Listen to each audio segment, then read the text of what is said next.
The Vietnamese jungle air was thick with humidity and lingering gunsmoke. First Sergeant Bob Howard and his elite Hatchet Force Special Ops team were shaken up after a rough landing, their Huey helicopters greeted by a cacophonous chorus of North Vietnamese bullets that had left several casualties. The unit began pressing on into the unknown, determined to complete their highly classified mission to find a missing Green Beret. But at the back of the line, Howard was still dealing with sporadic fire from the flanks. He dashed forward to inform the lieutenant of the threat, but it was too late. They had walked straight into an ambush. As the jungle erupted with a frenzied onslaught, a thunderous blast knocked Howard off his feet. Coming to in a clump on the ground, he tried to open his eyes, but all he could see was red. What's more, his hands hurt like hell, and the AR-16 they'd been clutching was long gone. Suddenly, the air was filled with gut-wrenching screams and a distressing burning smell. With his vision slowly returning, a chill ran down Howard's spine as he realized what was happening. Working his way down the line of casualties was an enemy soldier wielding a flamethrower, and it looked like Howard was next. Born in Opelika, Alabama on July 11, 1939, Robert Lewis Howard, known as Bob to most, would learn about war from a young age when his father and 4 uncles were called up to serve as paratroopers in World War II. Upon finishing high school in 1956, he didn't think twice about following in their footsteps, joining the airborne infantry at age 17.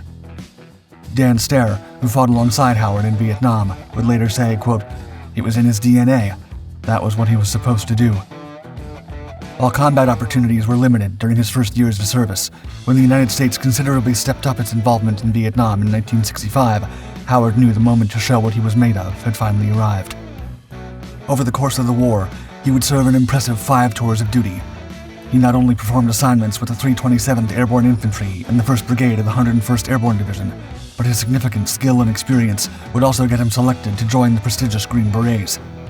As part of the elite 5th Special Forces Group, he would take on highly classified missions in the dark and dangerous depths of enemy territory, and participate in the Military Assistance Command Vietnam Studies and Observations Group, or MACV-SOG, specialized in covert, unconventional wartime operations. With these latter units, Howard would go from simply being an extremely competent soldier to a full-blown legend that CBS News would go on to describe as, quote, "the toughest, bravest cat in the jungle." This reputation was hard-earned, with Howard constantly astounding his fellow soldiers with his fearless yet humble attitude. On one occasion, on base, as they waited in line to enter the chow hall, out of the blue appeared a pair of enemy fighters on a motorcycle. Suddenly, one of the two jumped off the back of the bike to hurl a grenade in their direction, sending the American soldiers scrambling for cover. Yet, while most of his comrades were busy thanking their lucky stars they had escaped the blast in time, Howard didn't waste a moment in taking aim at their assailants, coolly dispatching the first with a single shot, then racing half a mile down the road after the other and finishing him off too. Afterward, he simply got back in line for the chow hall as if nothing had happened, while the other soldiers looked on in awe.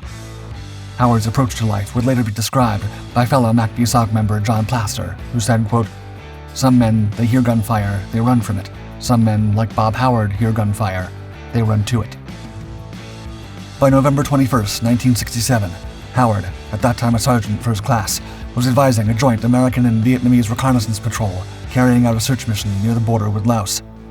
Discovering an enormous rice and ammunition cache surrounded by an enemy bunker complex, the soldiers set about destroying the stored supplies, while Howard, never shying away from danger, led a team to secure the area. Finding 4 North Vietnamese army soldiers hiding out nearby, Howard neutralized all 4 with a rapid and decisive burst of rifle fire. However, no sooner had the echo of his shots faded than a deadly hail of bullets from an enemy machine gun forced Howard and his men to dive into the prone position. But Howard refused to be pinned down for long. In a dauntless move, he carefully crawled toward the enemy, dodging fire from a North Vietnamese sniper as he went. After eliminating said sniper, he made a mad dash for the machine gun emplacement, shooting down its crew. Yet the battle was far from over. Moments later, another enemy machine gun roared to life, sending Howard and his men once more dashing for safety. Finding cover, he saw his opportunity to call in an airstrike on the bunker. After precisely orchestrating the attack, he waited for the bomb's earth-shattering impact before maneuvering to survey the damage, only to be greeted by more bullets whistling just inches from his head. Unbelievably, it seemed some North Vietnamese troops inside the bunker had somehow survived the attack, their relentless machine gun fire refusing to let up. But quick-thinking Howard had another ace up his sleeve.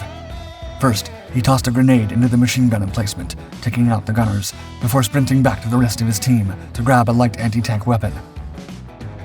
As the North Vietnamese machine gun started back up, Howard got to his feet, and as a curtain of bullets flew in his direction, took aim and let out a thunderous blast, which left the enemy position completely annihilated, finally leaving the rest of the unit free to resume the destruction of the enemy's supplies. For this impressive display of valor, Bob Howard was nominated for a Medal of Honor. However, due to the covert nature of the operation, U.S. military authorities were wary of drawing attention to the mission, and Howard was given the less prestigious Distinguished Service Cross instead.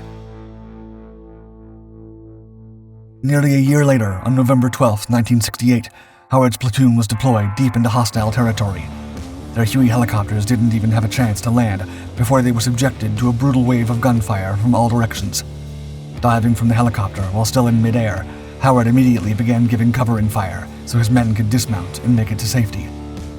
Noticing 2 enemy soldiers hiding among the trees, he bravely surged forward and eliminated the pair, facilitating his unit's secure arrival. It was the first sign of what was to come over the following days, as Howard's steely resolve would once again come to the forefront. On November 16th, the unit braced for an overwhelming nocturnal assault from a company-sized North Vietnamese force. Amid the chaos, he moved from soldier to soldier, bolstering his men's spirits and helping guide their aim, even though it meant exposing himself to the relentless enemy bullets. 2 days later, he found his platoon ensnared in an ambush set by not 1 but 2 companies of the North Vietnamese army. Keeping his cool despite the situation, Howard successfully directed a counter-ambush that allowed the unit to cleave through the enemy's ranks with a well-placed crossfire. However, the very next day, Howard and his men faced yet another ambush, this time for a battalion-sized group. Barely had the shooting started when he was struck by an enemy bullet. Despite his wound, he once again put himself in the line of danger, laying down fire in the ambushers while his platoon took cover. Once his men had found safe positions, he took it upon himself to provide first aid and establish a landing zone so the wounded could be evacuated, ignoring his own need for treatment. Yet, as the first ambulance helicopter approached, a sudden burst of fire from an enemy machine gun scored a direct hit, turning the vehicle into a ball of fire. Without thinking twice, Howard desperately sprinted toward the flame-engulfed wreckage over 150 yards away. Even getting hit by a second bullet wasn't enough to prevent him from pulling the trapped pilot and crew from the burning wreckage. After helping them free, he escorted them back to his wounded men, providing covering fire as they went. Eventually, a second helicopter was able to land, but instead of going with the casualties, Howard insisted on staying behind in spite of his condition, even managing to take out a further 3 North Vietnamese soldiers who attempted to approach the unit's position the next morning. Bob Howard's repeated demonstrations of remarkable selflessness and extreme courage under fire during this eventful period earned him a second Medal of Honor nomination, but just as before, concerns over the fact that the mission had been top secret meant that he would yet again have to settle for a lesser recognition, this time gaining the Silver Star. However, the following month, Howard's now legendary bravery would truly be put to the test. On December 30th, he was part of a Hatchet Force team assigned a top-secret task, tracking down and saving missing Green Beret, Private First Class Robert Shurton, left behind somewhere in the depths of the jungle after a covert reconnaissance operation over the Cambodian border the previous day had gone horribly awry. With the deafening blades of their Huey helicopter whirring around them, Howard's Special Ops unit approached Shurton's last known whereabouts in the heart of the perilous Con Tum Highlands, focused solely on their objective. But they soon realized this would be no simple search and rescue mission. Before they could even reach the ground, they were subjected to an intense barrage of enemy gunfire, wounding several of their number. Touching down amid the bedlam, Unit Commander First Lieutenant James R. Jerson told Howard to grab a few troops and secure the aircraft landing zone.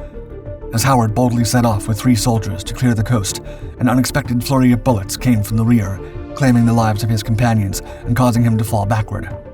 Getting back on his feet, he exacted swift revenge on their attackers with his AR-16. But the situation was now clear. The drop zone was completely surrounded. Running back to inform Jerson, Howard found the mayhem had worsened.